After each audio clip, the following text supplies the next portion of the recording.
Fala galera, tudo certo? Estão gostando da palestra? Esperamos que sim, né?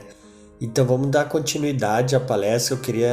Não queria deixar ela sem falar mais uns assuntos, tá? Rapidinho aqui, tá?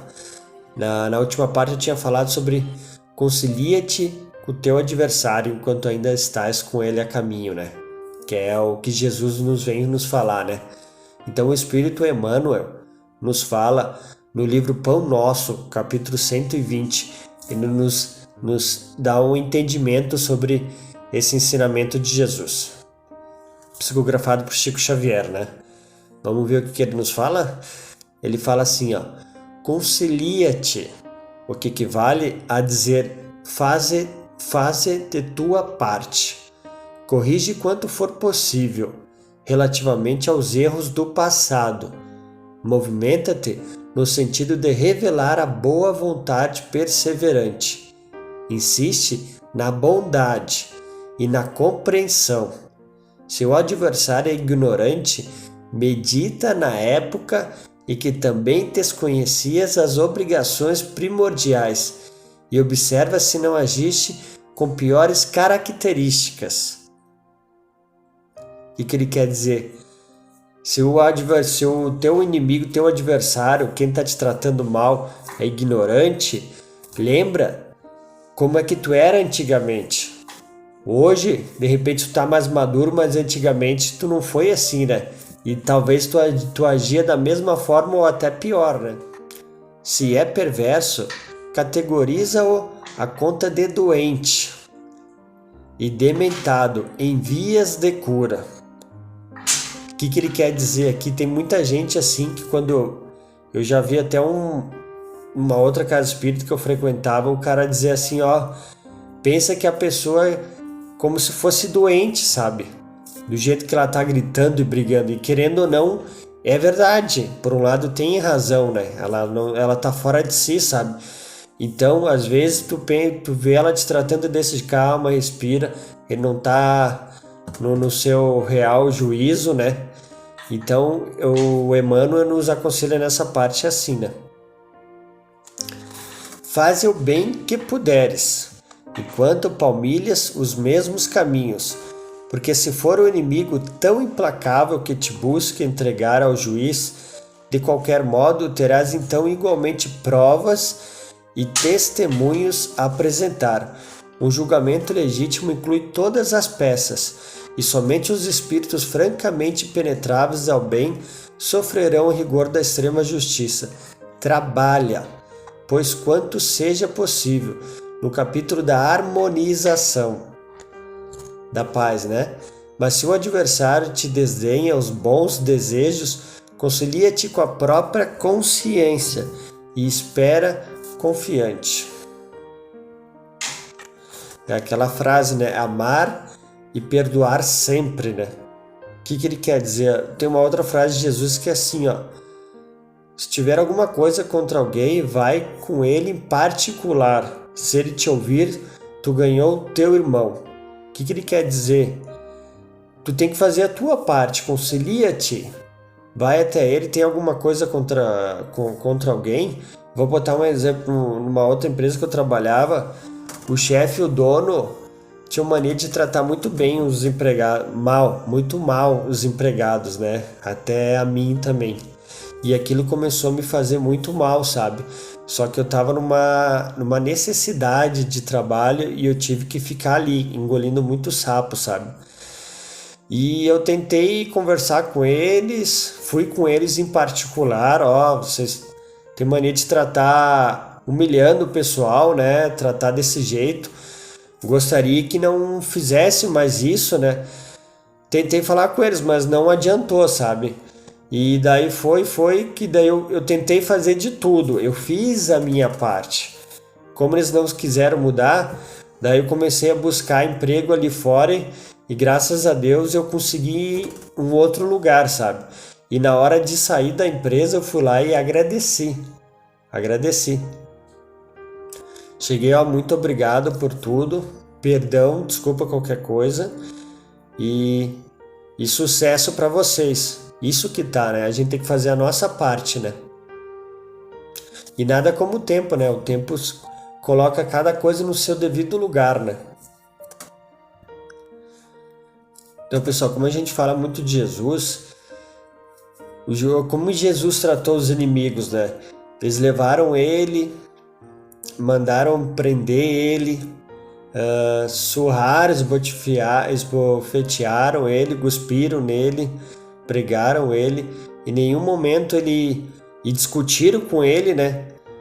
E ele não respondia nada porque ele sabia que não ia adiantar discutir, né? Então e o que ele falou enquanto todo mundo zombava dele lá na cruz, lá no final? Ele poderia fazer um monte de coisa, né? Condenar eles, usar da vingança, chamar Deus, né? Que nem fazia muito no Antigo Testamento, matar todo mundo, não. Ele fala para Deus: Deus, perdoa-os, porque eles não sabem o que fazem. Imagine o que as pessoas que estavam ali julgando e maldizendo de Jesus sentiram naquele momento que ele falou essas palavras, né? Com certeza deve ter mudado muitas pessoas naquele momento, né? Tu tá fazendo mal para alguém e de repente essa pessoa no seu amor fala algo desse nível, né? No livro Boa Nova também tem um ensinamento que Jesus ensina, tem um momento que ele conversa com a Joana de Cusa, né? Tem até na Bíblia isso daí, né? E daí, depois ela se transformar dos ensinamentos de Jesus e seguir Jesus, depois da morte de Jesus e ela continuando a sua jornada, o pessoal começaram a seguir todo mundo que era cristão, né? Então lá no final, eles pegaram ela e iam matar ela, iam tacar fogo nela, né? Daí um dos perseguidores fala assim para ela: então foi isso que o teu mestre te ensinou? A morrer por ele? Uma coisa assim, tá? Sabe o que ela falou? Ela falou assim: não só isso, também ensinou a te amar. Imagina o que esse soldado sentiu quando viu isso. Como é que a gente faz para transformar o inimigo para um amigo? Fazendo bem. Essas pequenas mudanças aí mudam tudo, essas frases, sabe? O apóstolo Paulo também, ele perseguia que era o Saulo, né? Perseguia todos os cristãos, né? Até matou lá o apóstolo Estevão, né? E depois até vem uma frase de o Jesus aparece para ele: Saulo, Saulo, por que me persegues, né? Então, depois ele teve toda uma reforma íntima e ele foi tocado, né, pelo amor e começou a ser um dos maiores apóstolos que tem, né? E o que acontece lá? Então, Jesus tinha 12 apóstolos, né? 12 apóstolos, e um deles o traiu, né? E ele sabia. Como é que foi quando o apóstolo, o Judas, apareceu junto com eles? Ele foi e deu um beijo nele, né? E o Jesus chega e fala assim: amigo, a que viestes? Então ele ainda deu um título de amigo. Vamos ver o que o Espírito Emmanuel nos fala no livro Caminho, Verdade e Vida. Ó, muito interessante essa parte, ó. No capítulo 90, enseja ao bem. Em se aproximando, o cooperador transviado beija-o na face, identificando-o perante os verdugos, e o mestre com sublime serenidade recebe-lhe a saudação carinhosamente e indaga: amigo, a que vieste? Seu coração misericordioso proporcionava ao discípulo inquieto o ensejo ao bem, até o derradeiro instante, embora notasse Judas, em companhia dos guardas que lhe efetuariam a prisão, dá-lhe o título de amigo. Não lhe retire a confiança do minuto primeiro, não o maldiz, não se entrega a queixas inúteis, não o recomenda à posteridade com acusações ou conceitos menos dignos. Nesse gesto de inolvidável beleza espiritual, ensinou Jesus que é preciso oferecer portas ao bem, até a última hora das experiências terrestres, ainda que ao término da derradeira oportunidade nada mais reste além do caminho para o martírio ou para a cruz dos supremos testemunhos. Então tinha 12 apóstolos e um teoricamente traiu Jesus. vocês querem saber bem a história, por que Judas fez isso, tem no livro Boa Nova, tá? Então, o que ele falou? Imagina tu tá no momento que o pessoal vai te pegar e vai te levar pra cruz e tu vai morrer. E um dos que tu ensinava, tratava com amor, o entregou. Então tu tem duas opções. Ou tu discute, tu se escandaliza, tu fica brabo, tu julga, tu trata ele mal, né? Se faz de vítima, com ingratidão, isso tudo mais. Ou mesmo sabendo que tu vai morrer, tu pode transformar essa vida dessa pessoa. Então o que ele falou? Amigo, a que vieste? Ainda ele dá ensejo ao bem. Ele confia a ele. Ele sabe que ele tomou aquela atitude, mas ele pode mudar, sabe? Então imagina o que o Judas sentiu quando ele ouviu aquilo, né? Ele já mudou da água para o vinho, sabe? Ele sentiu um arrependimento, né?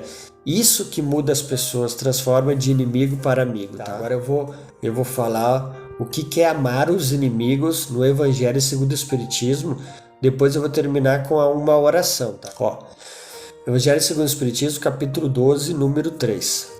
Amar os inimigos é não lhes guardar ódio, nem rancor, nem desejo de vingança. É perdoar-lhes sem pensamento oculto e sem condições o mal que nos cause. É não opor nenhum obstáculo à reconciliação com eles. É desejar-lhes o bem e não o mal.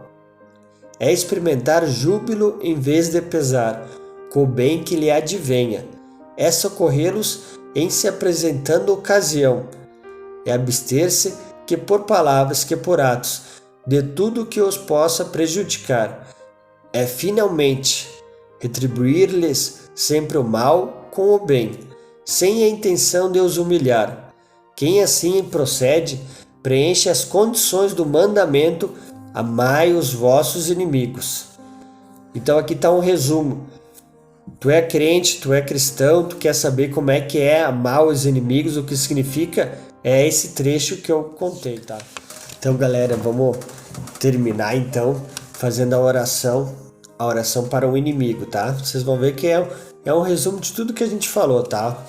Ó, Evangelho segundo o Espiritismo, capítulo 30. Tá? Toda e qualquer pessoa que já passou desde quando tu nasceu até o momento, tu tem alguma mágoa, algum sentimento de inimizade, pode parar nessa pessoa e vamos fazer essa oração, tá? Meu Deus, eu perdoo, daí tu fala o nome, tá? Pelo mal que me fez e o que quis me fazer, como desejo que me perdoeis e que ele também me perdoe os erros que eu possa ter. Se eu colocaste no meu caminho como uma prova, que seja feita a vossa vontade. Desviai de mim, ó meu Deus, a ideia de eu maldizer e todo desejo malévolo contra ele. Fazei com que eu não experimente nenhuma alegria com as infelicidades que poderiam lhe chegar, sem nenhuma inquietação com os bens que poderiam lhe ser concedidos, a fim de não lamentar minha alma por pensamentos indignos de um cristão. Possa a vossa vontade, Senhor, em se estendendo sobre ele, conduzi-los aos melhores sentimentos para comigo. Bons espíritos, inspirai-me o esquecimento do mal e a lembrança do bem, que nem o ódio, nem o rancor, nem o desejo de lhe retribuir o mal com o mal entre em meu coração, porque o ódio e a vingança não pertencem senão aos maus espíritos, encarnados e desencarnados. Que eu esteja pronto, ao contrário, em lhe estender mão fraterna, a lhe retribuir o mal com o bem, e vir em sua ajuda, se isso estiver em meu poder. Desejo, para provar a sinceridade de minhas palavras, que me seja oferecida a ocasião de lhe ser útil, mas sobretudo, ó meu Deus, preservai-me de eu fazer por orgulho ou ostentação, em oprimido por uma generosidade humilhante, e que me faria pertencer ao fruto da minha ação, porque então eu mereceria que estas palavras do Cristo me fosse aplicada. Já recebestes a vossa recompensa. Namastê, paz e bem, e até a próxima. Gratidão.